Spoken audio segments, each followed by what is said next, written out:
बताइए क्या समस्या है तुम्हारी। बहुत बड़ी समस्या है डॉक्टर। अगले महीने मेरी शादी होने वाली है और मुझे इस बात का डर सता रहा है कि सुहाग रात के दिन अगर मेरी योनि से ब्लड ना निकला तो कहीं मेरे हस्बैंड मुझे गलत ना समझ ले। क्या बचकाना बातें कर रही हो तुम। ये बातें सिर्फ कहने के लिए हैं कि ब्लड निकले तभी कुंवारी माना जाए। पढ़ी लिखी होकर तुम ऐसा सोचती हो। मैं सोचती नहीं, डरती हूँ।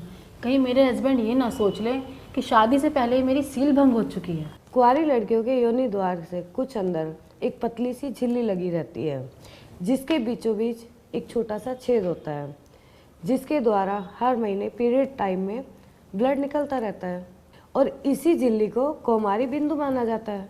पहले के रूढ़िवादी लोग ये मानते थे कि जब पहली बार लिंग योनि के अंदर प्रवेश होता था तो ये झिल्ली फट जाती थी, जिसकी वजह से ब्लड निकलने लगता था और ब्लड का निकलना ही कुंवारेपन का प्रतीक माना जाता था। लेकिन ये बातें गुजरे जमाने के साथ ही गुजर गई। कई बार ये झिल्ली खेल कूद से, घुड़सवारी से, साइकिलिंग से, जंपिंग आदि से फट जाती है, जिससे लड़कियों को पता भी नहीं चलता है कि ये झिल्ली कब और कैसे फट गई। और कुछ लड़कियों में तो ये झिल्ली इतनी सख्त और मजबूत होती है कि सेक्स करते समय लिंग अंदर ही नहीं जा पाता है, जिसकी वजह से कई बार लिंग की चमड़ी ही फट जाती है। इस तरह की झिल्ली को कई बार ऑपरेशन करके ही हटवाना पड़ता है और कई लड़कियों में तो ये झिल्ली कई बार सेक्स करने के बाद भी ज्यों की त्यों बनी रहती है। कई औरतों के तो ये भी सुना गया है कि उनके कई बच्चे हो गए हैं, लेकिन झिल्ली फिर भी ज्यों की त्यों बनी हुई है। आप सच कह रही हैं डॉक्टर? सिर्फ एक योनि की झिल्ली को लेकर चरित्र पर उंगली उठाना बड़े ही शर्म की बात है।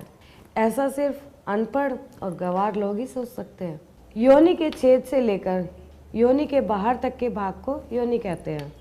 योनि एक मांसल नली की तरह होती है, जिसकी गहराई 3 से 4 इंच तक गहरी होती है।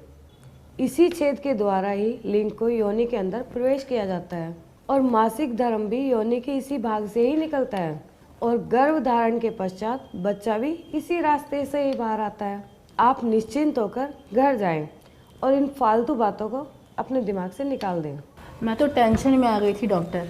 Thank you.